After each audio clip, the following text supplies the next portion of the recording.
today is the day we are going to be making this stinking adorable farmhouse crochet beginner washcloth. I've been working on this for y'all for a while because I wanted a stitch that would take it to the next level and not look too basic, with a really cute, simple border that any beginner can do. The materials for this washcloth are super minimal. You'll need a skein of worsted weight cotton yarn. So I've got this one right here. I'm going to be using a 5.5mm crochet hook today. Just a regular yarn needle. Stitch markers are optional, but they are recommended for beginners, and scissors. I just started with the slip knot here, and I left this smaller tail long enough to weave in the ends, at least 6 inches. You can do a little bit more if you want, like I did. And now we're going to go ahead and chain 24. By the way, if this feels a little bit fast for you, I do have a video breaking all this down much slower. Not this specific project, but just the basics. Make it a slip knot, chain, single crochet, double crochet. So I can link those videos for you in the description. By the way, just a little quick tip. If you ever feel like your crochet work tends to expand and get larger as it goes up, it could be because you're making this foundation chain too tight. So what you can do, kind of like I did, I made the chains just a little bit bigger. So you could do that, or you could even go up a half a hook size. So you could go up to a 6 just for the foundation chain, and then just go back to the 5.5 for the rest of it. That's optional, but just a little tip for you. Now, in the second chain from the hook, so not this one, it got a little bit smaller because I tightened my tension there a little bit. But on the second chain from the hook, we're going to go ahead and do a single crochet into there. And then in the next stitch, we'll do a double crochet. So we got a single crochet. Now we'll move on to a double crochet. And we're going to alternate this all the way down, starting with a single crochet in one stitch, a double crochet in the next. I'm at the end of row 1, and on the odd rows, so like row 1, you should end on a single crochet, not a double crochet. It's also the same stitch you started with. So now from here, since we ended on a single crochet, we will chain 2 and turn our work, and this time, instead of starting with a single crochet, we'll start with a double crochet. So I'll do a double crochet into that first stitch right there, and in the next stitch I'll do a single crochet. So same thing, we're going to repeat this all the way down, starting with a double crochet, then a single crochet. I'm at the end of my row, and I need to do one more stitch. The even rows will end on a double crochet, so I need to do one more double crochet. But this last stitch almost kind of looks like maybe you shouldn't be crocheting into it, or like it's a turning stitch. It's not. One of the ways that you can check is on this pattern, we'll have 23 stitches in each row, so you can count on the top. You would count 22, that I would need one more. So there's a few different ways to go about that, but we can also see that this is one more stitch.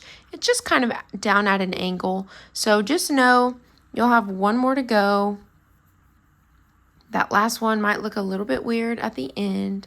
But now from here, what we'll do is we'll chain 1. Since we ended on a double crochet, now we'll chain 1 and we'll turn, and we'll repeat the row 1 starting with the single crochet. So you alternate each row, starting with either a single crochet on an odd row or a double crochet on the even rows.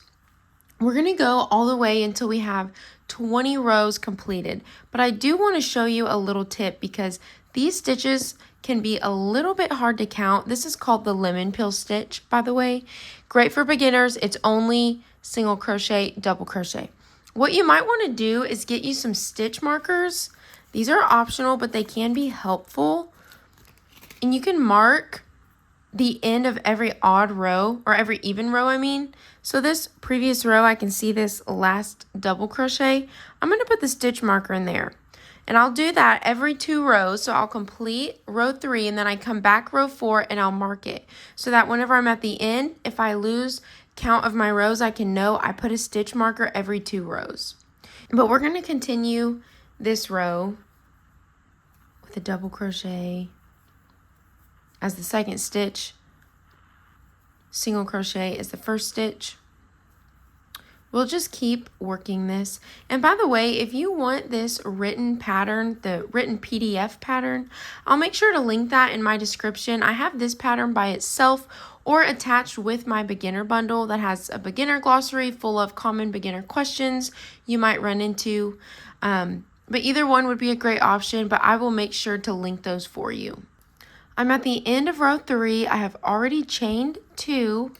I'm turning and I'm going to go back in with that double crochet. Since I'm starting row 4, I'll start with a double crochet, then a single crochet, and I will meet you at the end of the row. I'm at the end of row 4 right here, and I'm going in with another stitch marker just to mark that last double crochet that I did, so I'll know that that is row 4. And I'm just going to continue crocheting until I have 20 completed rows, so I will meet you here with those rows complete. Here are my 20 rows complete, and as you can tell, I've got my stitch markers on the side marking every 2 rows, so when I count 2, 4, 6, 8, 10, 12, 14, 16, 18, 20. Now, if you did not have any stitch markers, that is okay. I'm going to show you how to count your rows so that you can double check. Okay, so I've just zoomed in a little bit so that I can show you. This right here at the bottom is our foundation chain. Here is my left side, what it looks like, and this is the right side. So this is our foundation chain.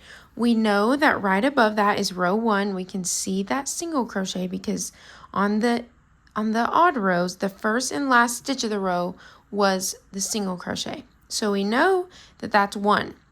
From there, we can immediately see the double crochet on top of it, which is row 2. Then we see the single crochet on top of that, row 3, and we see this bigger stitch on top of it, which is row 4. Another way that's helpful when we're looking at it specifically from this side right here is we can also see these turning chains on the side.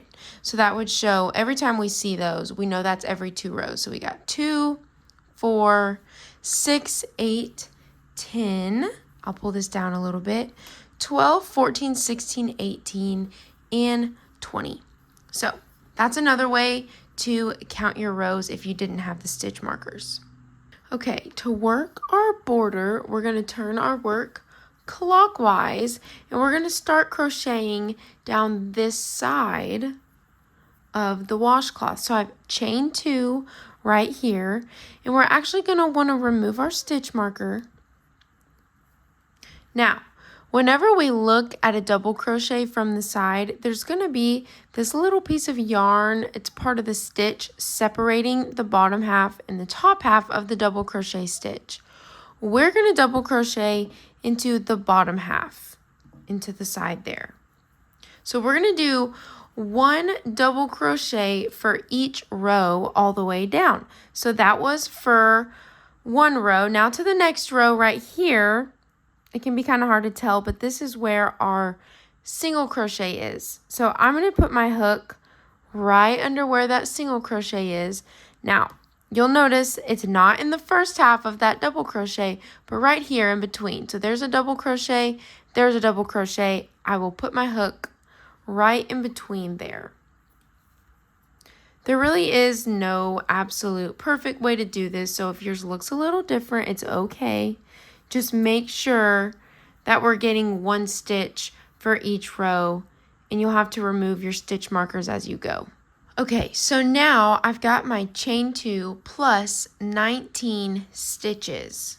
So what we're going to do, I've got 1 more row to go, which will be that first row. So I will place my hook right under that single crochet, but what we'll do now is we won't just do 1 because this is a corner stitch. We're actually going to do 2 more stitches back into that same space for a total of 3 double crochet in the corner.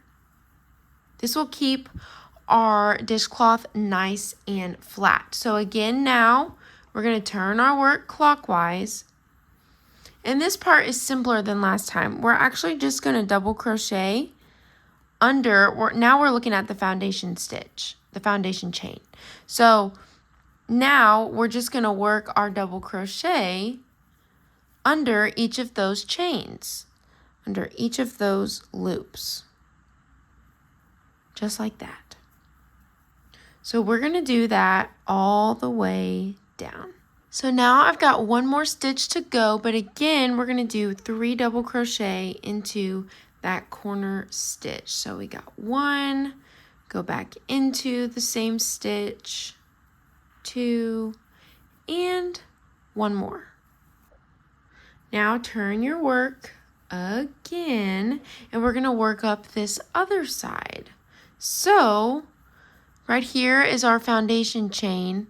Right here is actually our first single crochet, so I will place my hook right under there. And then we move on to, if you can tell, this is our chain 2. You can flip it over if you need to see that this is a chain 2 with a double crochet. So we will place our hook right under that chain 2 for the next row. Then we go back to that single crochet. When we flip it over, there's that single crochet. And there is our chain 2. So we're just going to again do 1 double crochet for each row all the way down. Over here we've got our corner with the 3 double crochet, and now I've got 1 double crochet for almost every row. I've got 19. Remember, we had 20 rows, so this right here is our very last row, and what I will do in that corner is, again, we're going to do our 3 double crochet. So we got 1, 2, and 3. Now we were working from the side. Again, go ahead, turn your work clockwise, and this is the easiest part. We're looking at regular stitches on top now, so we just do 1 double crochet in each stitch all the way down. Okay, so now I've got one last stitch. These 2 right here are our turning chain from when we started the border, so we're not going to crochet into those, but we've got one last stitch right here. So I'll do my double crochet, and actually you'll remember that each corner has 3 double crochet, so this turning chain actually counts as one of the double crochet, and so does this one. So that means we just need 1 more to make 3. So we'll just do 1 more double crochet back into it, and then what we'll do is we'll join at the top of that chain just like that. From here you can go ahead and fasten off your yarn, leaving a long enough tail to weave in the ends.